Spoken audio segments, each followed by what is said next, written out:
かく4つの材料同量でということをできるだけ基本で作っています。でまだ歯が生え揃ってないちっちゃなお子様から歯が弱くなっちゃったわっていうご高齢者の方までが安心して皆様に食べていただけるようにというのを心がけています。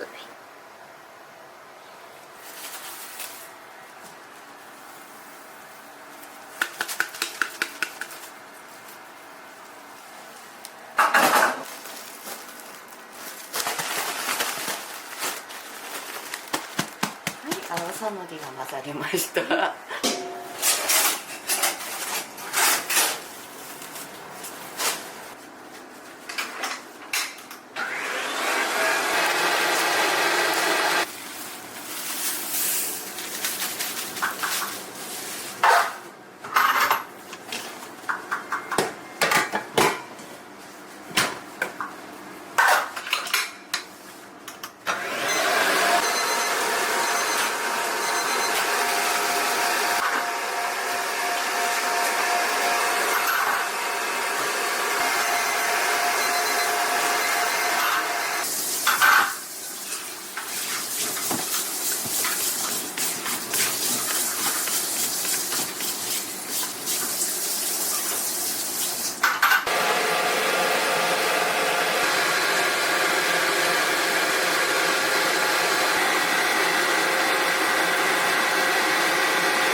アーモンドの香りもしてコクが出ていきます。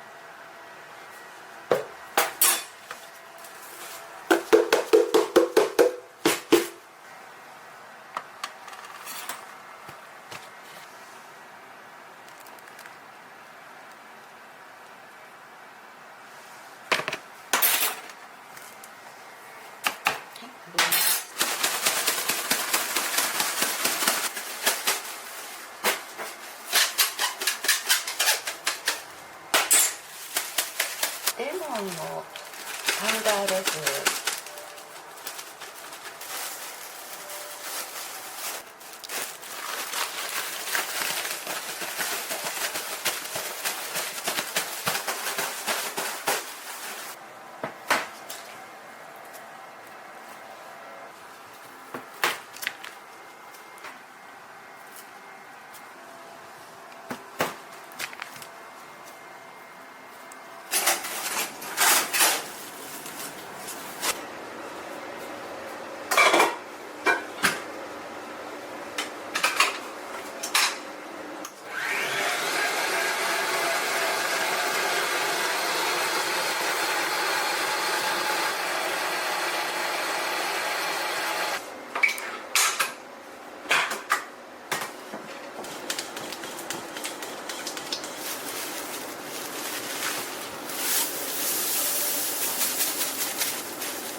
少し。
は次は塩プレーンという普通はプレーンなんですけど、夏だけちょっとお塩が入って、甘さをまろやかにしたタイプのものです。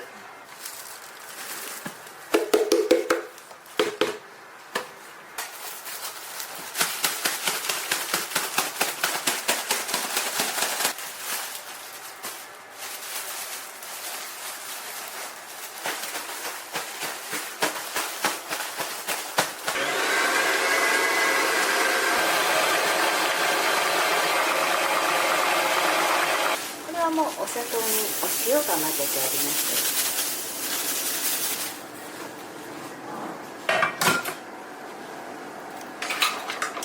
前は全然関係のない違う仕事をずっとしていたんですけれども、その60歳になったら何か自分でやりたいなと思って、その時にパウンドケーキというものの、同じ形なのにいろんな味ができるというのにちょっと、取りつかれまして、独学で勉強して、60ちょっと過ぎてからお店を開いてきました。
ケーキというのはいつも洋菓子屋さんに必ずある、ものなんですけど、どっちかというと端っこの方に、10種類2種類あるねっていうのを、要は脇役さん的なものがうちは主役としてケースに並んでいるんですけれども、その時にイメージする色のリボンを巻くことによって、ガラスケースの中でパウンドケーキが宝石のように輝いてほしいという思いを込めて、たくさんいろんなリボンを巻くことによってカラフルでお客様もちょっと楽しんでいただける。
したいケーキなので、上からすごい空気たくさん含ませたんで、2回ふるっていきます。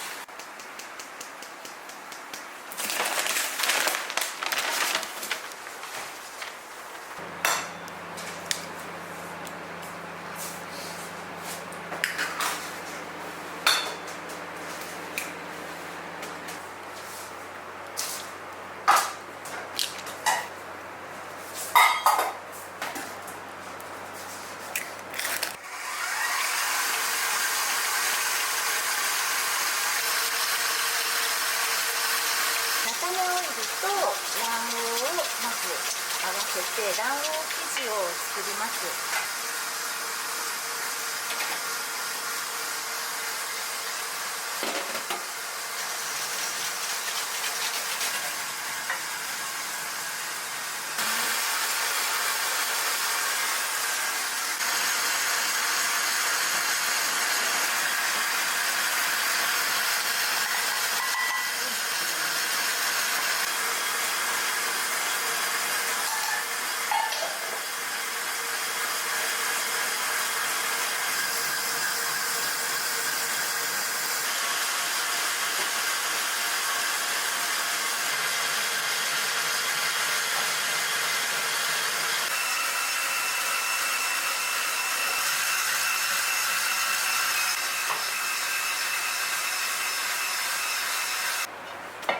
はい、このくらいしかございます。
今バレンタインの時期なのでバレンタインシフォンということで、ここはベースの生地を焼きます。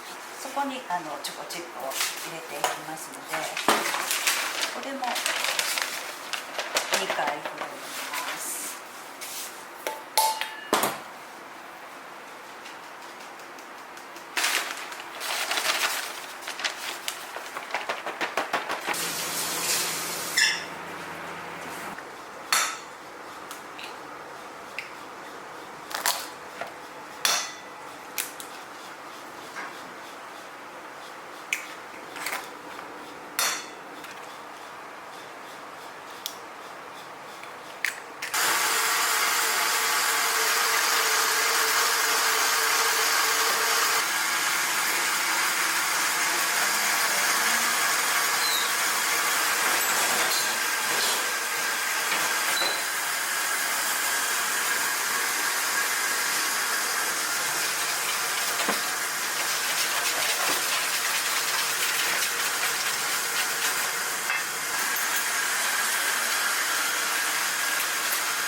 国産レモンが出回っている冬限定で、レモンシフォンお出ししてます。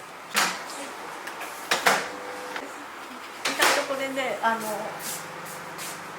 庭でもチンしていただくとじわって出るので、果汁が出やすくそう柔らかくなるので、とこんなに出るので、ぜひぜひレンジチンをちょっとしていただくといいと思います。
絞ったものです。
上に膨らんだ部分がピシャって落ちてしまうんですね。空気をたくさん含んだケーキなので、このように逆さまにした状態で焼き上がったこんもりとしたものが沈まないようにこのような形で。これ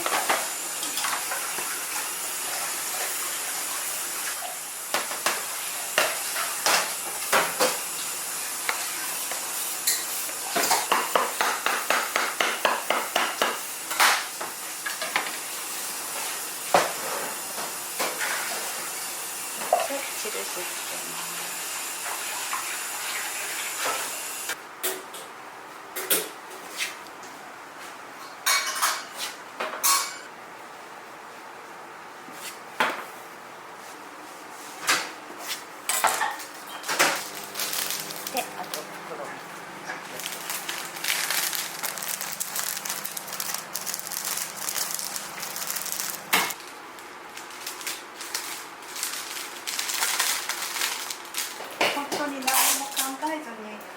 で焼いたシフォンはいいシフォンになったりして、もう絶対こうしてやろうっていう時はやっぱりダメだったみたいな、多分シフォンの神様が見てくださってるのかな。また日々修行してます。自然体でうまくやってやろうって思うと、やっぱりシフォンの神様にガツンと頭を叩かれるので、手をてらわずに、あとなんかシフォンはどうしてほしいのかなってなんか考えてる方は、なんかやっぱりいいものを焼けるなって思いますね。紅茶ミルクティー、ロイヤルミルクティー。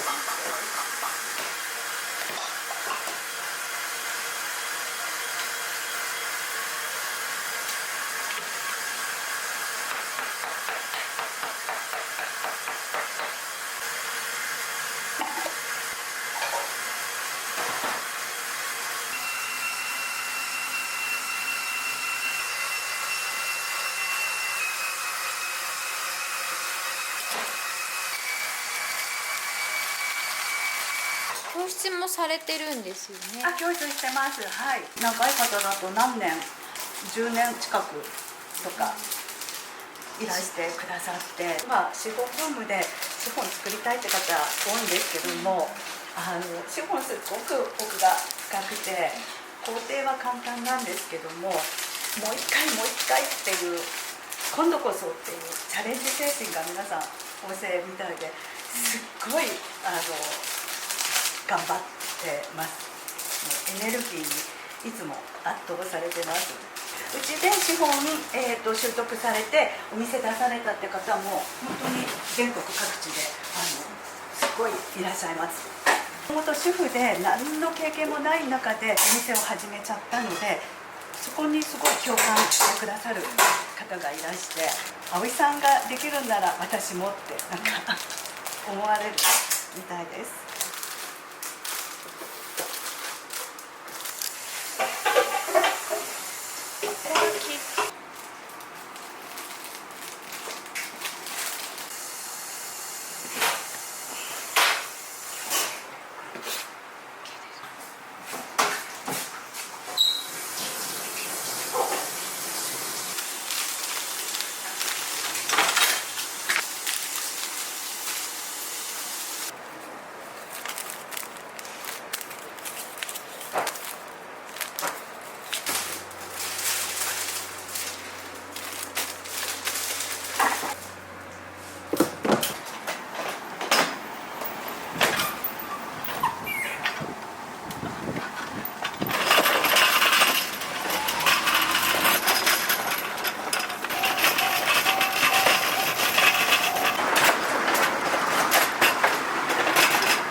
コーヒーと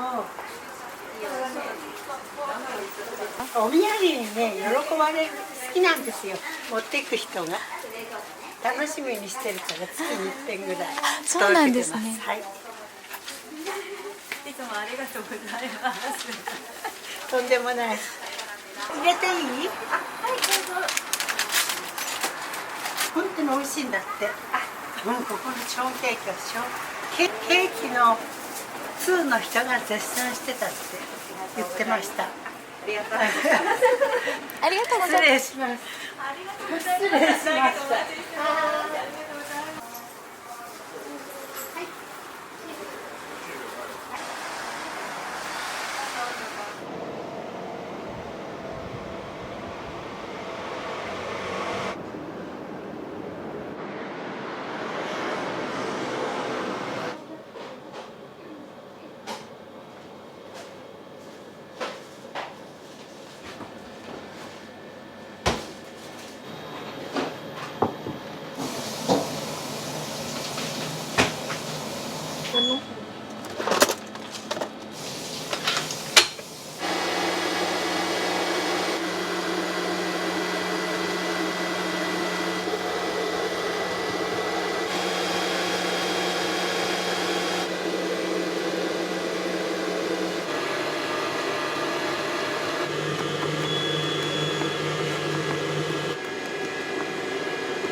わったらここのやつで使い切りたいんで、それに切り替わったら皆さんの瞬間入って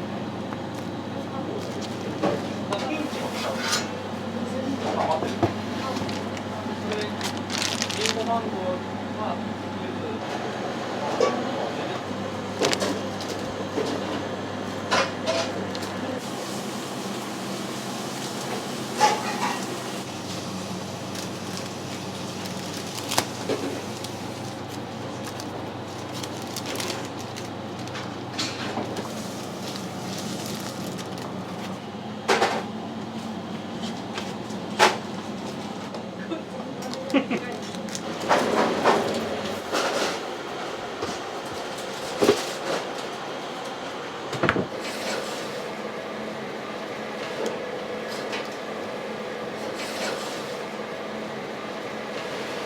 フランス菓子とかと違ってバターが入ってるものじゃないので、少しほろっとした感じですね。サクサクとかじゃなく独特の食感があるんで。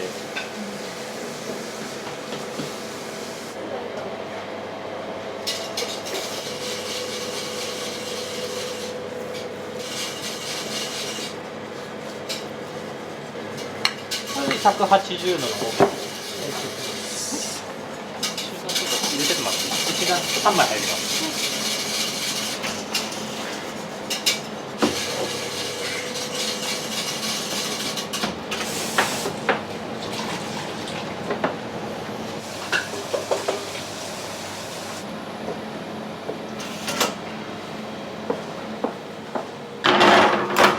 このカントッチはもう全部がカリッカリっていうかガリガリって感じですね。これは外側はサクッとしてるんですけど中はしっとりして、でクランベリーとかドライフルーツとかホワイトチョコ、ピスタチオのナッツの感じがあって、これがオリジナルで作った今回イベント用に作ったお菓子ですね。こういうのでイタリアの郷土菓子を皆さんに感じていただけたら。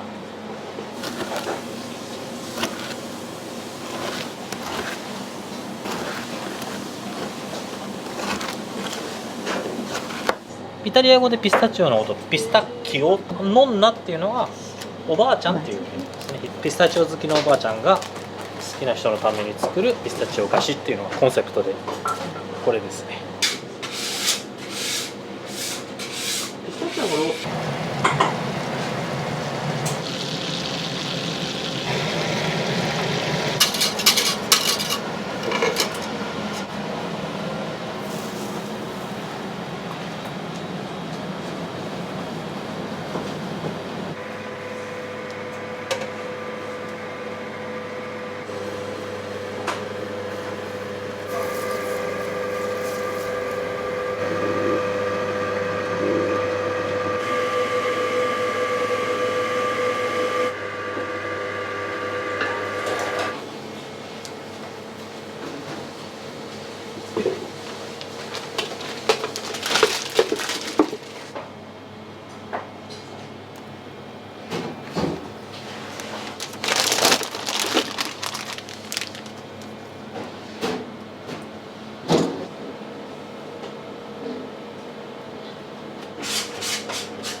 俺みたいにジャンクなもん食ってるやつはダメですね。島とかね、飼育する段階でワカメとか育てると来て。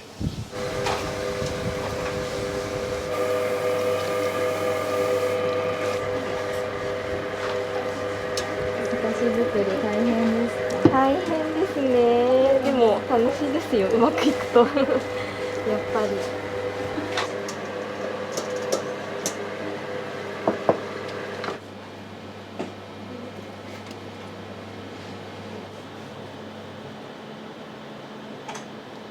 結構神経使いますね。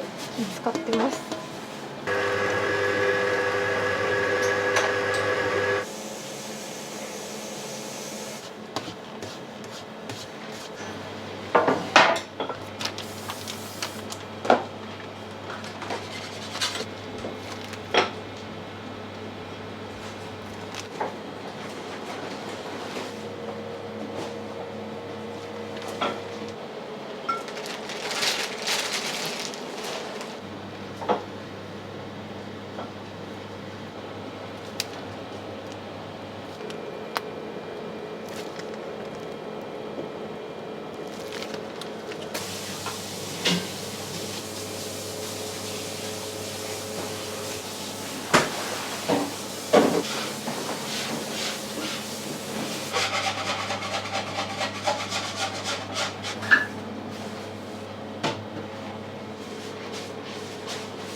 膨らんできましたね。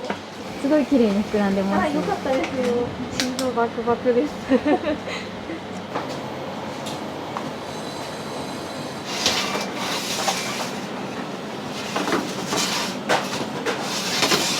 れます。ああいうのは何を見て判断するんですか？あ、焼き色とか、あとなんか膨れてきたなんか割れ目ですか？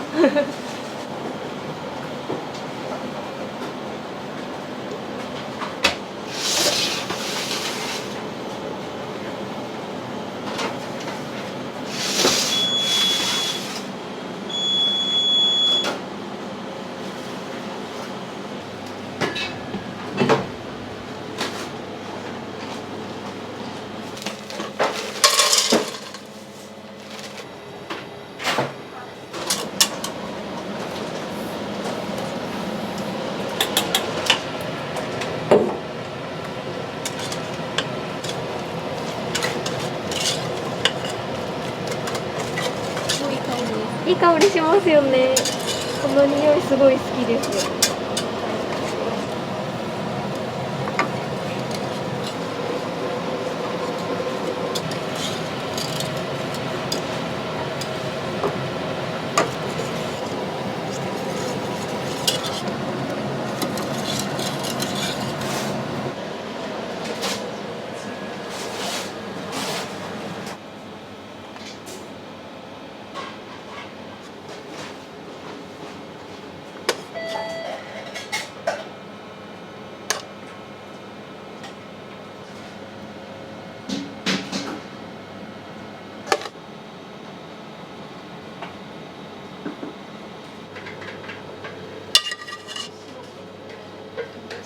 ちょっと冷凍で固めます。はい。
でピスタチオ3粒。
営業日だとやっぱり朝バタバタですか？もう毎日こんな感じですね。いっぱいいっぱいです。今日何時からパン焼き始めてたんですか？今日は2時半ですね。そこまで今日すごいパン焼く量が多かったわけじゃないんで、もっと早いと1時半から始める時もあれば、でもその分早く寝るんで6時間とかは寝てますね。9時ぐらいには寝て、もっと早い9時時、そうですね、9時ぐらいにもうちょっと早い時もありますね。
りがサクサクで中がブリオッシュ生地なのでふわふわしてます。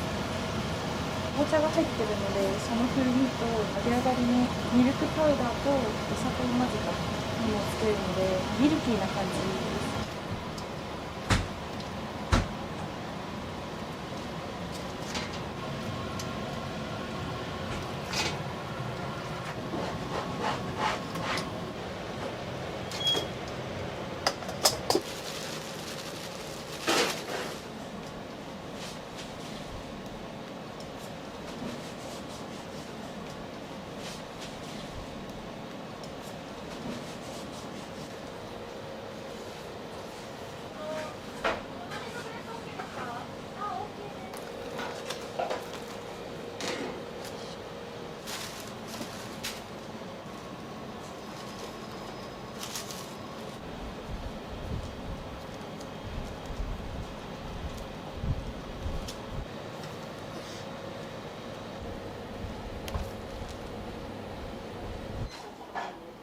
お待た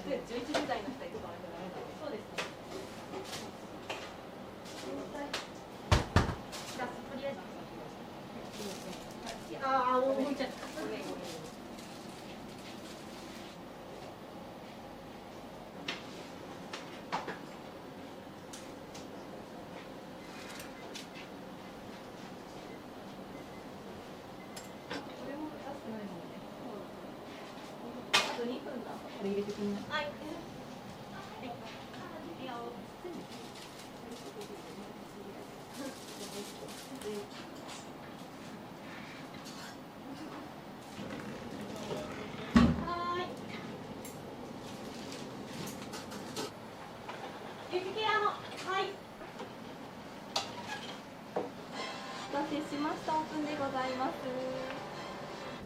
こんにちは、どうぞ。パストラミだけ取っていただいてもいいですか。はい。はい、お待たせいたしました。まあ、うちは対面販売って言ってお客様が取るスタイルじゃなくてうちが取るので、そこでのなんか会話とかも楽しみながらで、帰るときはお見送りをして人と人とのつながりを大事にしています。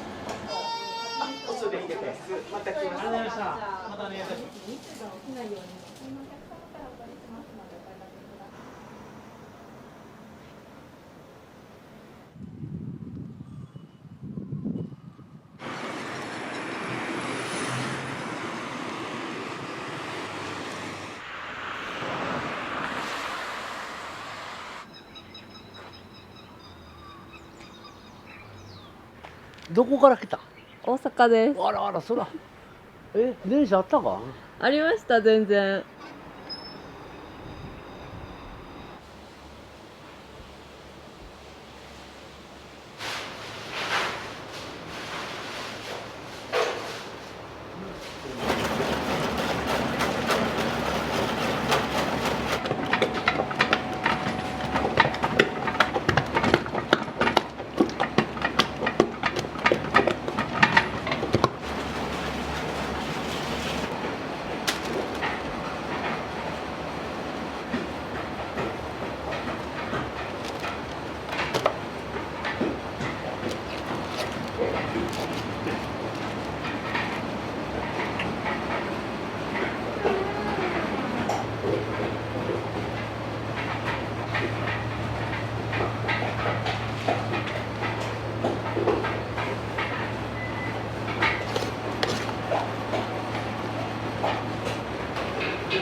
10月使ったそうです。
もちろん 1グラム数それで今もし仮に僕が仮に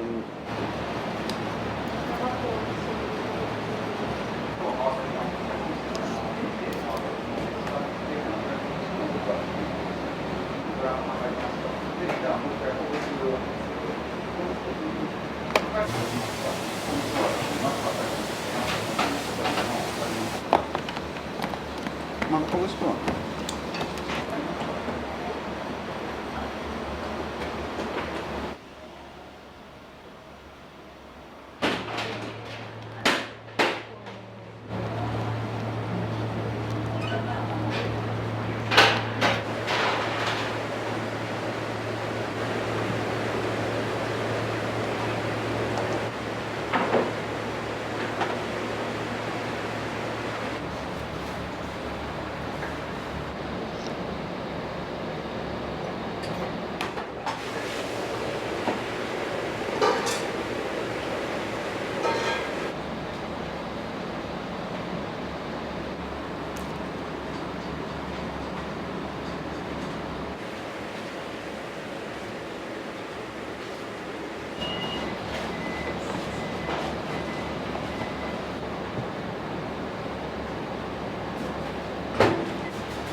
こ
大きい割にはずしんとこないやうんうんろ。で甘さもそんなないでしょ。それが特徴。違いが分かる牛乳。ちょっと飲んでみる。いただきます、はい。年中放牧の牛乳です。全然違うんですけどだから使ってる。牛乳って思えないです。もうこれが本当の牛乳。この人に出会って言うたらいろんなこだわりを臭くないやろ。飲めない人も飲めるらしい。飲めない人です。配合飼料を餌にしてるからね。だから食材はみんなそんなんだ。ただ単に高いいうだけだよね。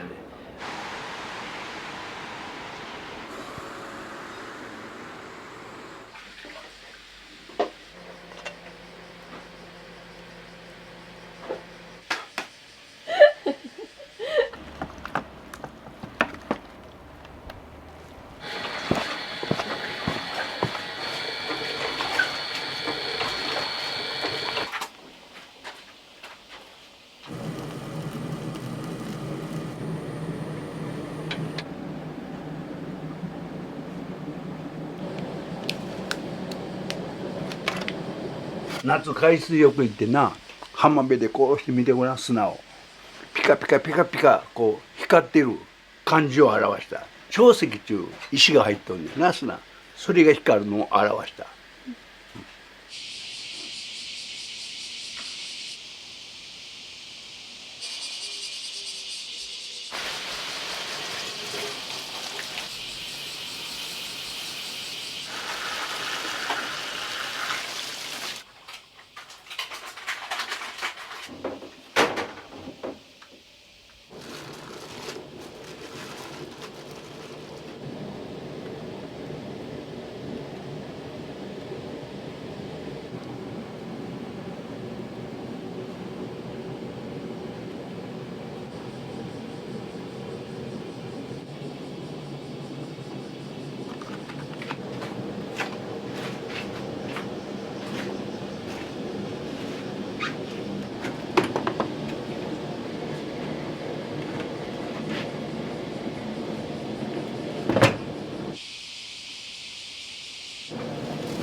ありがとうおっちゃんも映すのか。映していいですか？いいよ、ちょっと待って。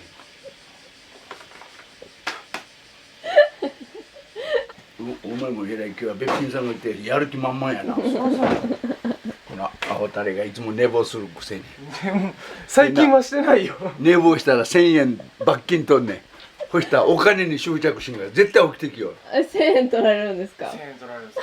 1日休んだら3000円です。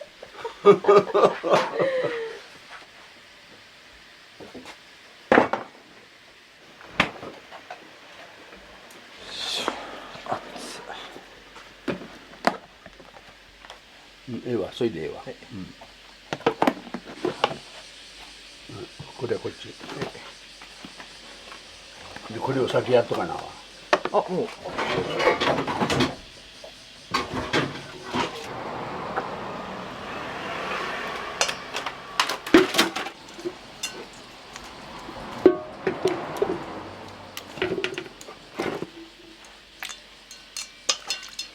お砂糖と水飴。お菓子屋さんでいう琥珀で、これで作った製品がこれ、なんていう名前書いた滝津瀬。滝津瀬。つまり滝の水がさーっと流れてるのを表してある夏菓子。これは同じこう粉姿勢で沢辺の蛍、これ蛍を表した。夏海水浴行ってな、浜辺でこうして見てごらん、砂をピカピカピカピカこう光ってる感じを表した。長石中石が入っとんねんな、砂。それが光るのを表した。食べるあんころ、これがお菓子の原点。月20日はあんころの日。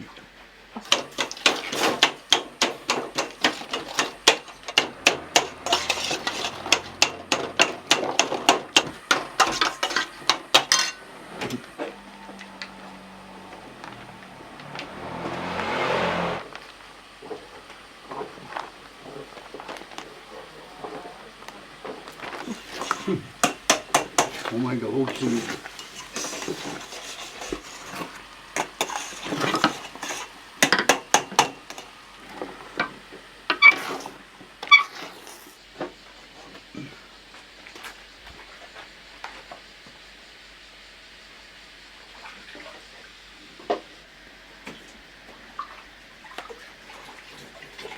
お菓子作りに興味ある？食べる方が好きです。正直で。和菓子教室やってるし。和菓子教室やってるんですか？好きなだけ食べさせてあげる。笑い餅は食べ放題。毎週ほら第3日曜、もう今月終わった。この前はあれ作ったやんか。滝津瀬、あんころ、澤部のホタル3つでお土産にあげる。で1個は裏で茶室で食べる。で笑い餅は食べ放題。で特別にこのマンゴー水無月とか。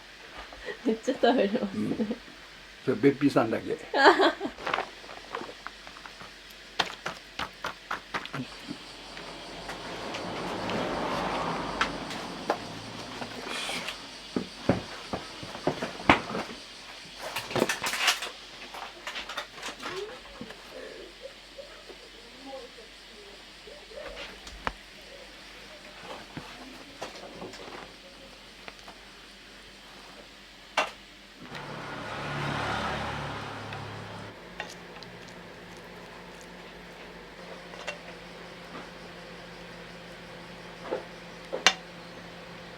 はい、それまでやるよ。お前それまでこれやれ。でそれ済んだらでも先これ出せよ。はい。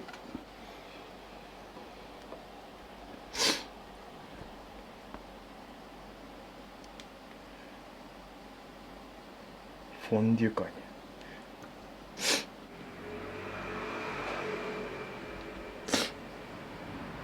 見たらしい。いけた？はい、取りました。食べてごらん。できた。いいんですか？でわし食うたら交代するさかいや。この子お前レノベージがお茶しそ畑持ってんねん。しそ作る自分で。何十年も。そして梅酒、梅干し、しば漬け。何でも作るのが上手やで。やるまでにこれを蒸しとく。はい。これ飲んでこれ。これがアップルマンゴーのエキス。また今から京都はわびとかさびとかを身につけながら。お茶とかお花とかな。昔はそうしてみんなお嫁に行ったんや。お花の免状、踊りの免状。今はもうそんな面倒持っていく人おらへんやろ。いないですね。昔は全部親が習わした。お茶とお花とお裁縫と。おっちゃんでも祇園そうやからあれやで。習字は習ったし、歌いは習ったし、お菓子作る以前の問題や。3が勝つ。よっしゃもうそう多いぐらい。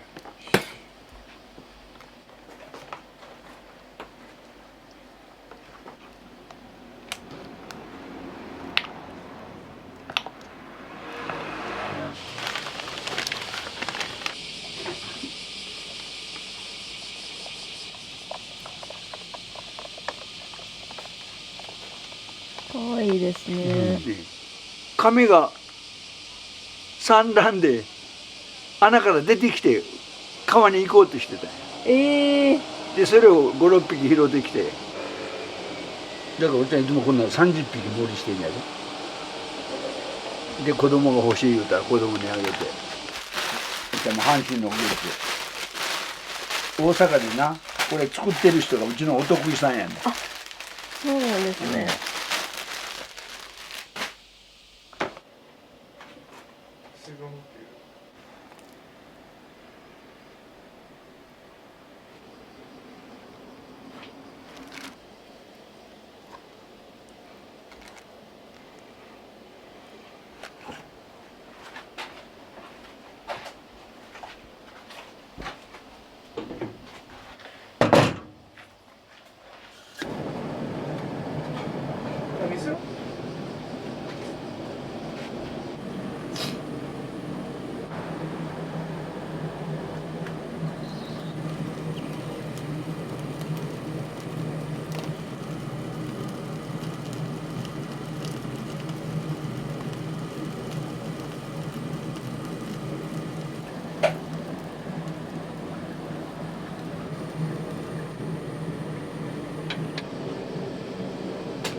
ちゃん落ち着いたらご飯食べてきてね。はい。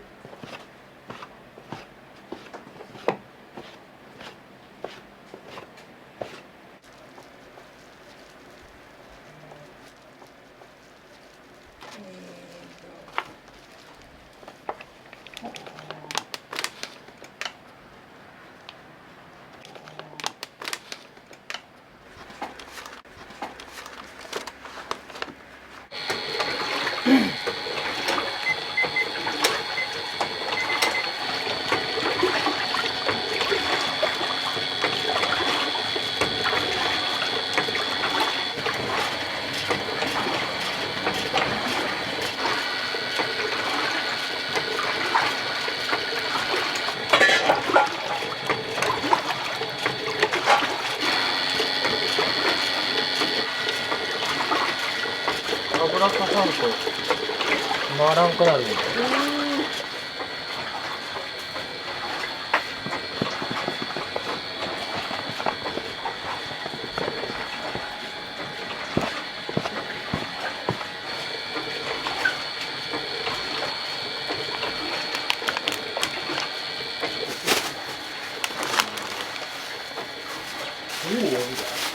確かにそうですね。変わればいいのに意味ないですよね。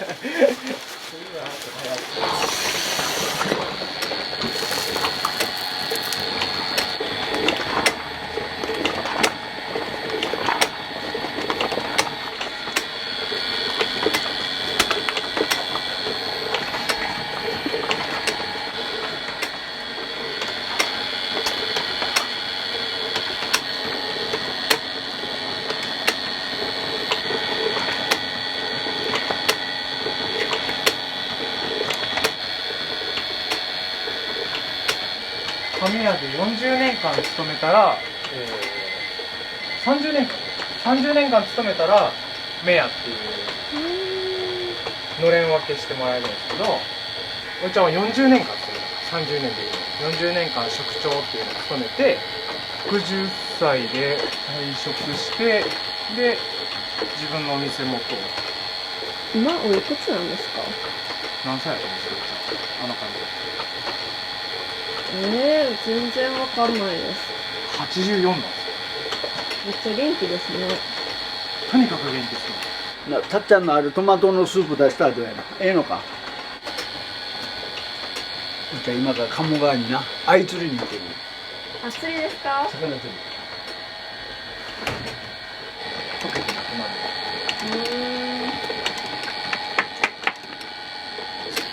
すごいよ。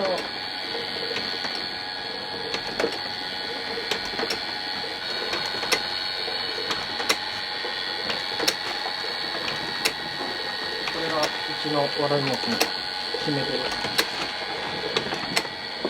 おさんです。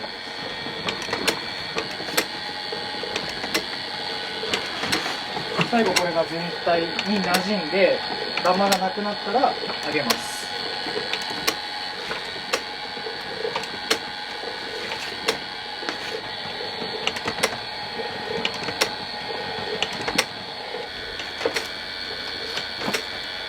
注文お聞きします。お一つ、はい。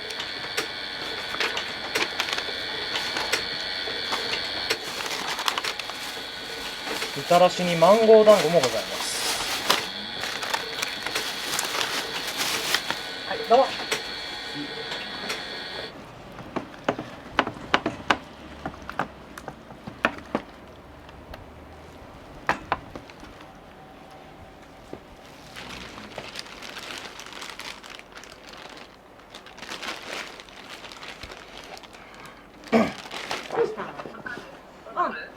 今作ってくれてるよ。はい。ありがとうございます。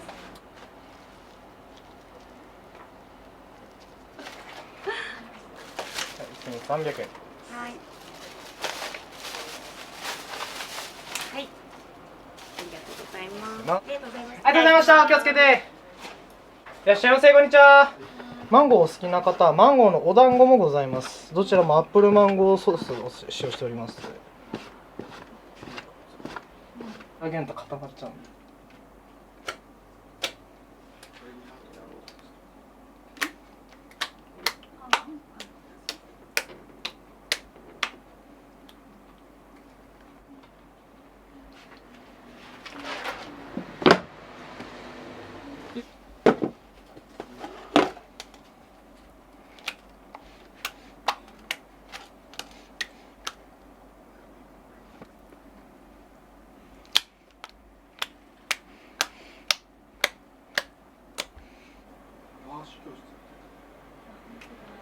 はい、月に一度第3日曜日に和菓子教室しておりますので。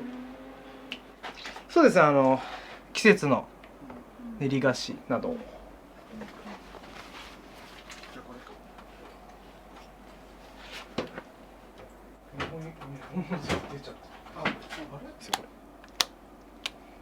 湯気すごいですもんね。はい。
予感フロマーズ生み出した瞬間ってどうでした？感想とか聞いて、自分だけじゃ判断しきれないんで好評だったんでいけるかもしれないと思いましたけど、食べてもらったらやっぱ反応いいんですけど、食べてもらうまでが大変だったんでいけるのかどうかっていうのはちょっと不安ではありましたね。お客さんにってことですか？そうですね、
緻密に入れるとちょっと表面がツヤっとするけど、緻水入ってないとちょっと乾いた感じになる自分だけ。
牛皮巻くんで、牛皮との相性が米粉の方が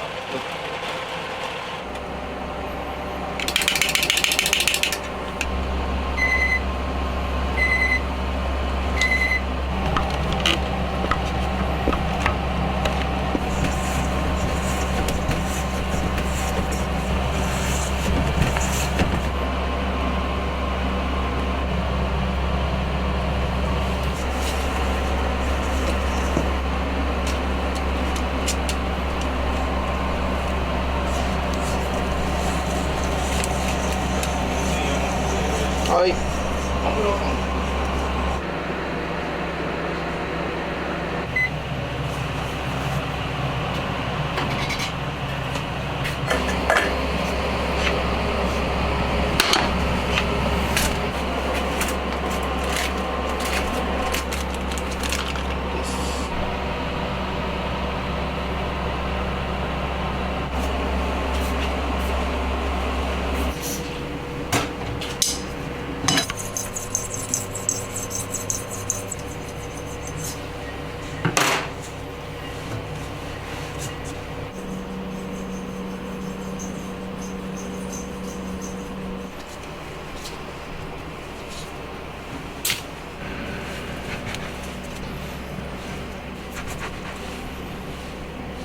友達の誕生日でなんかショートケーキにその時は餅は入れてなかったんですけど、まあ、ちょっとあんこ挟んでショートケーキを作ったりとかして、上にちょっとだけ抹茶かけたりとかして和の要素を入れて、それをちょっとやろうかなと思ってカットケーキみたいな形でやってたんですけど、なんかちょっと洋の要素が強すぎるなってなって、でどうしようかなって考えた時になんか包んでみるかと思って大福状にしてみようと思ってやってみたのがきっかけですね。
すめですね。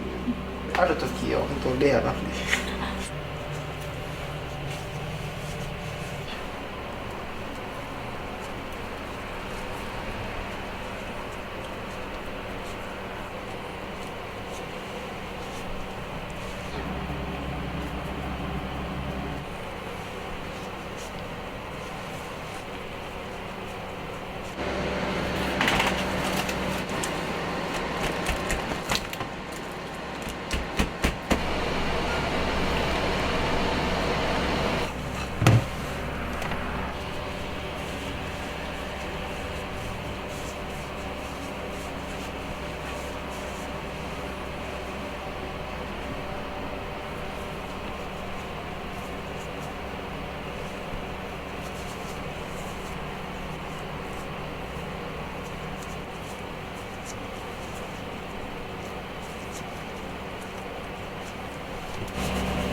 最初は全然なんかうまく進めなくて綺麗にできなかったんですけど、暑さとの勝負でした。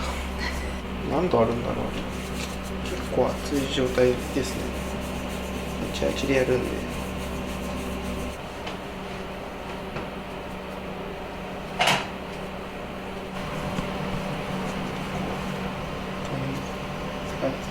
ちょっとずつなんか持ち手を変えたりとか、触れてる部分を変えていかないと、熱い熱いっつって。相当暑いですね、それ。結構暑くて、触ってられるのは10秒が限界な気がします。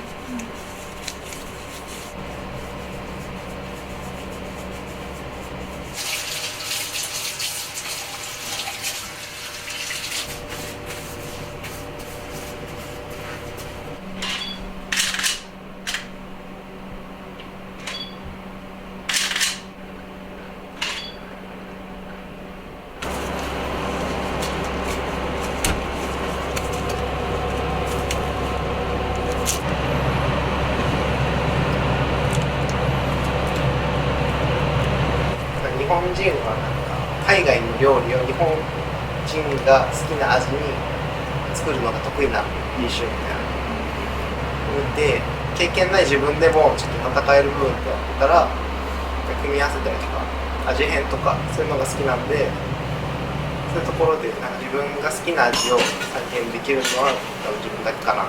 自分なりに海外のものを取り入れたりとか、日本の食文化を生かしてそこはよっていうのをちょっとやってみようかなと思って、そこからちょっと今です。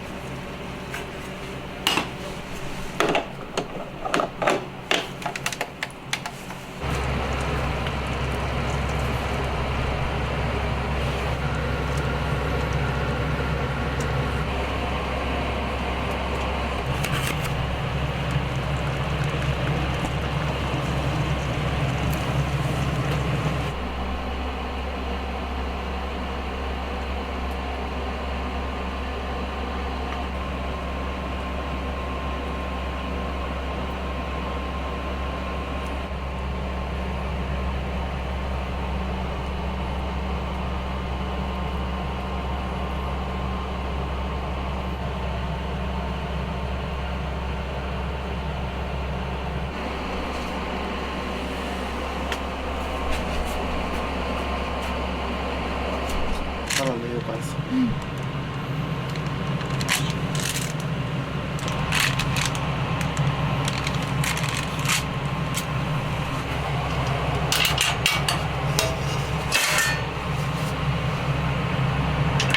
僕大阪出身なので、大阪にも店舗構えて、大阪と東京を行き来したいなっていうのがやっぱりあって、で大阪地元もすごく好きなので、地元高槻なんですけど、高槻のお土産といえばこれみたいなのができたら個人的には一番嬉しいです。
食べるってことをなんかやってみてほしくて、気になるんだったら一回食べてみてくれたらなと思って、うちで試食とかも出してますけど。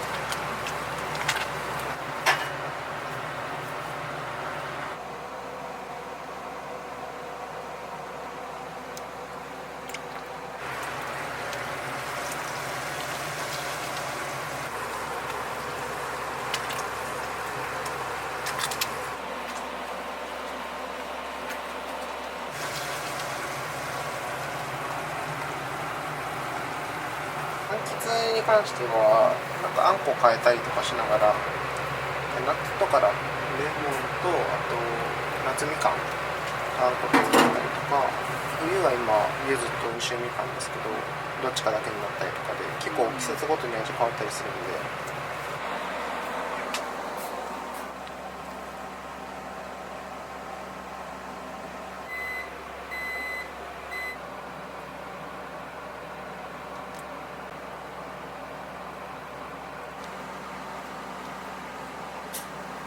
結構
チーズケーキの素です。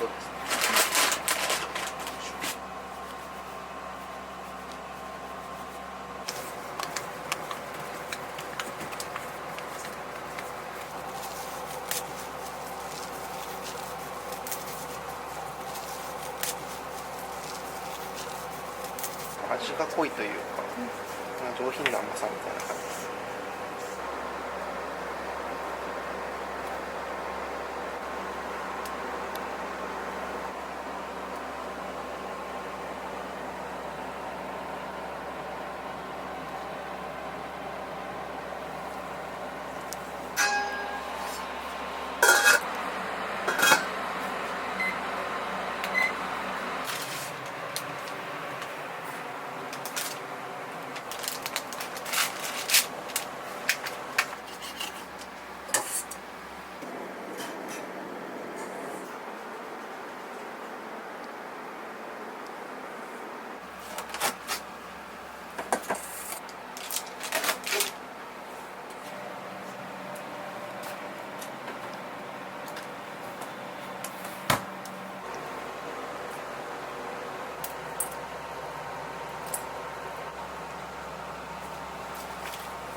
こういうことしてると、僕のお菓子が好きっていう人が出てくれると嬉しいなと思って。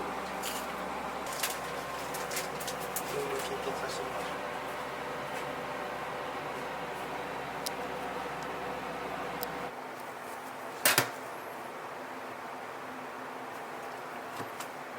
しょう。変わり下ますか？が、ココアとオレンジパウダーを入れた、あとオレンジピールも入ってますね。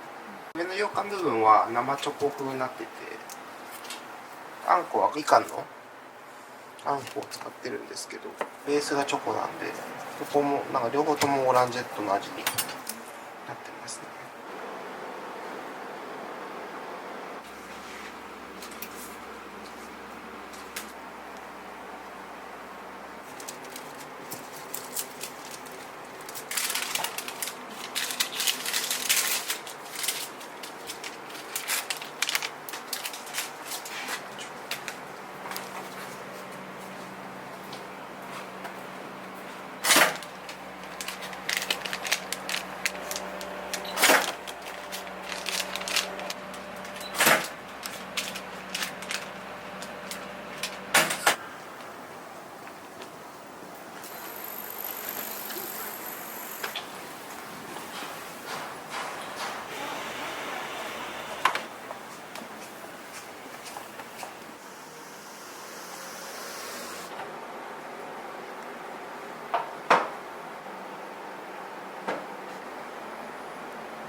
食べれそうだったらお子様の分もちょっとお願いします。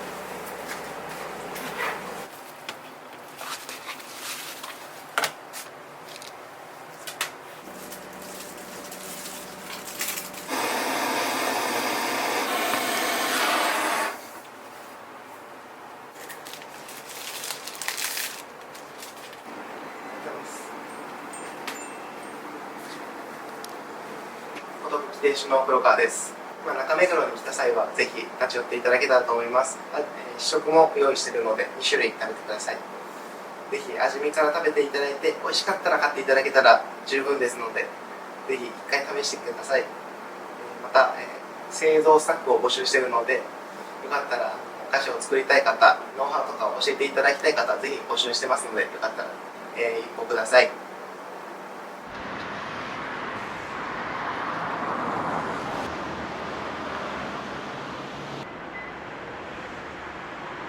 前から撮らなくて大丈夫。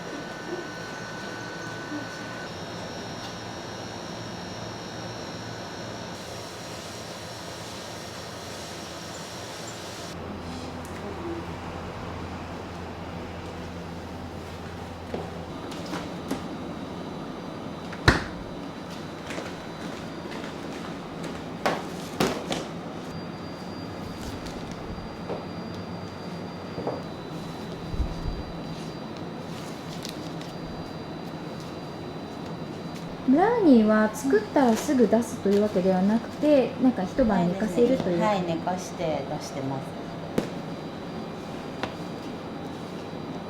大体いつも何種類ぐらい出されてますか？大体12種類ぐらいでやってます。まあだったらチョコミントとコーヒーが季節限定で出てます。新作チョコミント。大体いつぐらいまで出されるんですか？2ヶ月あるかなって感じです。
タイガーリリーっていう名前のブラウニーなんですけど、タイガーのイメージカラーのちょっとオレンジがかったピンクっていうのが。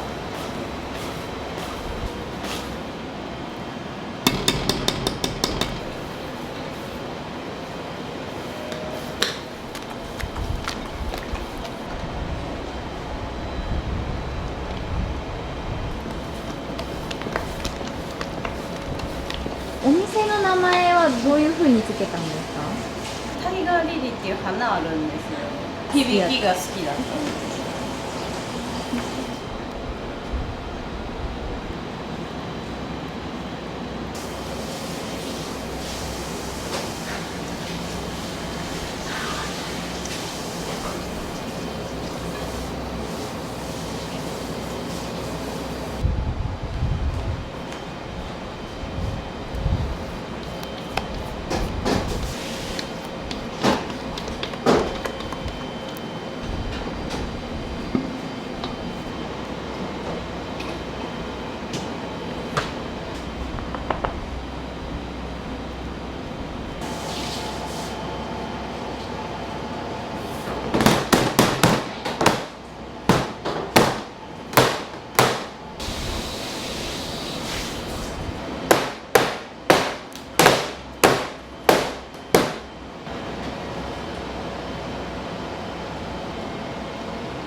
ピンクペッパーです。ピンクペッパー、はい。ちょっとピリッとする味。ちょっとスパイスで入れてます。チョコレートと胡椒っていうのもまたちょっと見たことそうなんです。アクセントになって。もともとこの色が好きっていうのはなんかやろうと思った時にこの色が好きだったんで、ピンクと緑の緑とかカーキがイメージカラーで、ナイフもそんな感じの色にして。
お客様も女性が多いですか？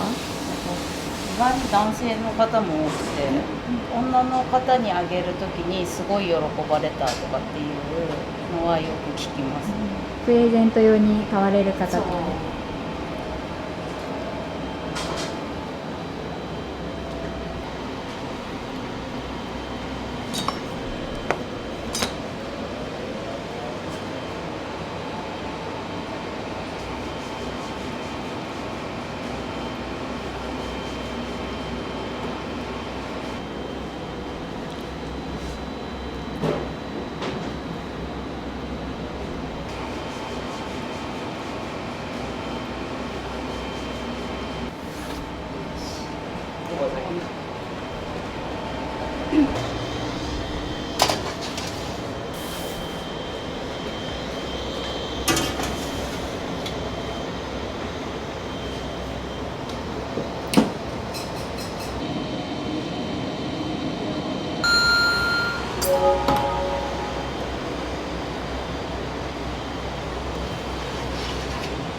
ブラウニー専門店にしようと思ったのは何でだったんですか？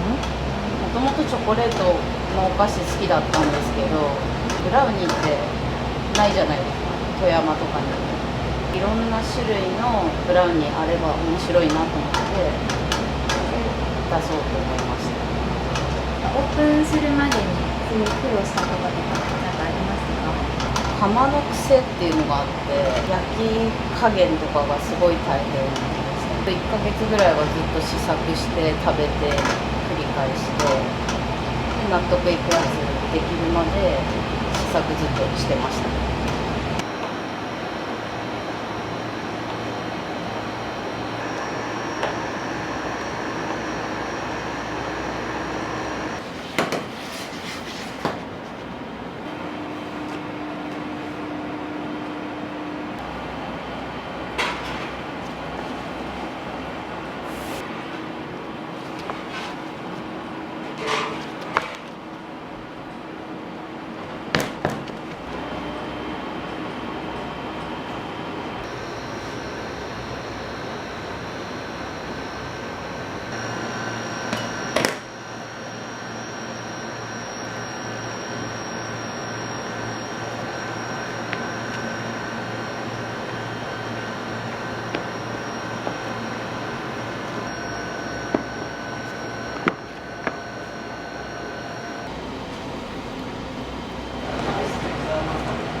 新商品は誰が考えるんですか？こっちもあるってか、こっちからこれがいいかもねっていうのもあるし、マー君の方からこれどうですかねって時もあるし、相談しながらって感じです。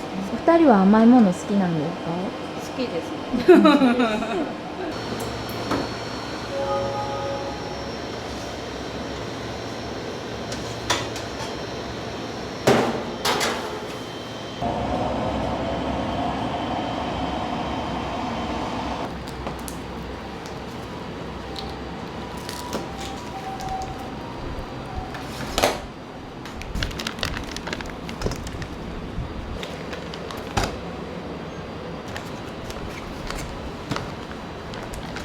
しい商品とか考える時って、自分たちが食べたいものとかそういうのからいくんですか？そうですね、自分たちが食べてみたいやつを作ってみたりして。クリームリリーはいつぐらいからできたんですか？5月中旬から出たばっかり。クリームリリーは本当冷やして食べた方が美味しいから、夏場になんかちょうどいいなと思って。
これはラスクです。切れ端使ったラスク。全部の種類のラスクができるってことそうですね、全部の種類あります。売ってるのはなんかランダムにいろいろ入ってるんですけど。一袋の中にいろんなのが入ってる。そうで、いろんな味入ってます。今ではもう人気商品です。そうですね。持ち運びもすごいしやすいし。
ちょっとくっついてるのをほぐしてもう一回焼きます。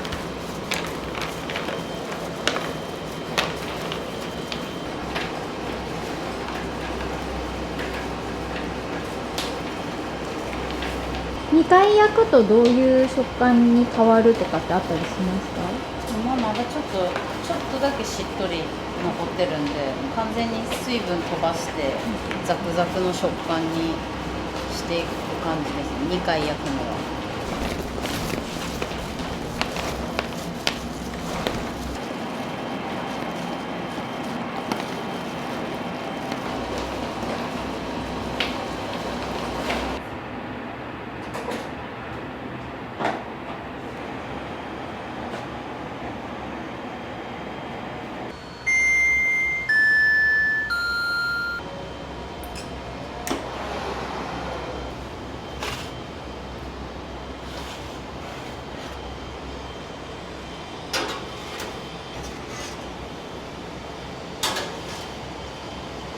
これが食感がどういう感じに？食感が本当でも種類によっても違うから食感だけでもすごい楽しめる。ちょっとぎっちりした感じのもあれば軽い感じで食べれるやつもあって種類によって本当食感全部違いますね。なんかお店を他にもやられてるっていうのをちょっと見たんですけど、何かされてるんですか？近くで定食屋さんやってます。定食屋さん、はい、どういうメニューそこでは出されるの？定食なんですけど、結構ボリュームあるタイガーとは全然違うタイプの食堂です。タイガーリリーとその定食屋さんはどっちが先だったんですか？定食屋さんの方が先です。マルコは今6年目に入ったところです。タイガーが2年目に入ったところです。もともとお菓子の専門学校に行ってたのでお菓子はやりたいなと思ってたんですけど、本当ちょうどいいタイミングでマルコの近くの店舗が開いたので、それでお菓子屋さんやろうっていうふうになりました。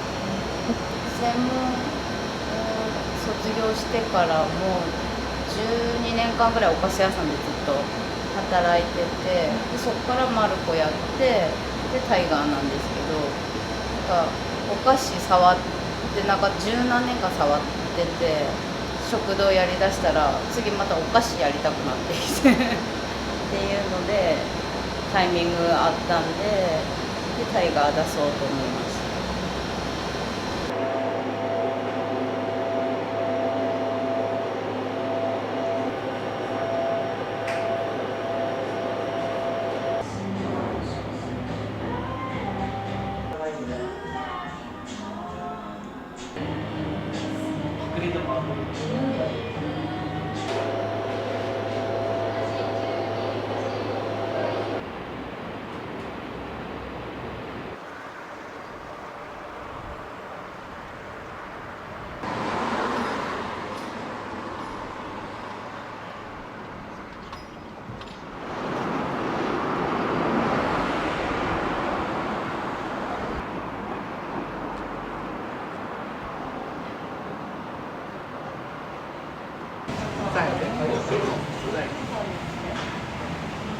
よろしくお願いします。昨日とは全然雰囲気がやっぱ違います。マルコさんの名物は何になりますか？マルコの名物は一応この牛すじを赤味噌で煮込んだ赤炊き定食っていうのが一応名物で。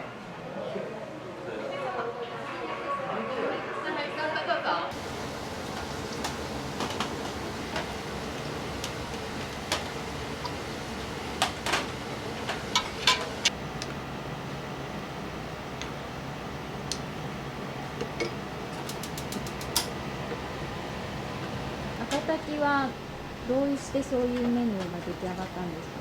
私が学生の時に名古屋に住んでて赤味噌がすごい好きで富山にもあったらいいなと思って作りました。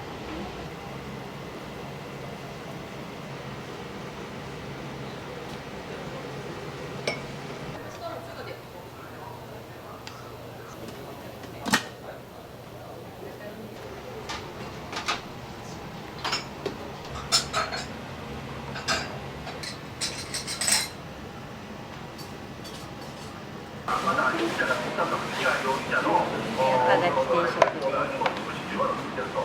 す。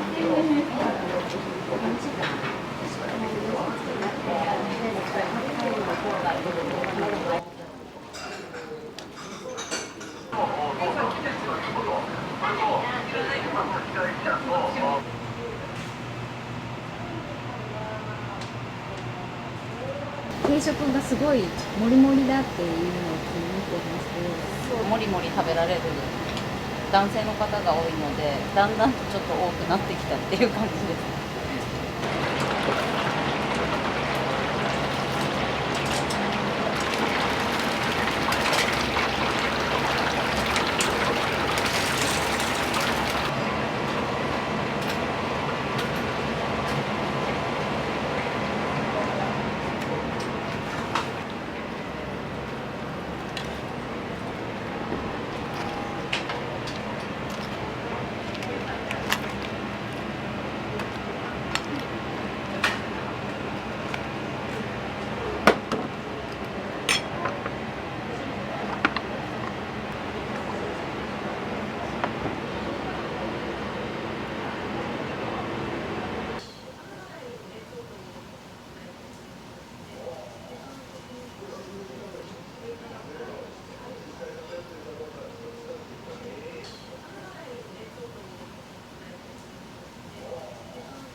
2日間ありがとうございました。ありがとうございます。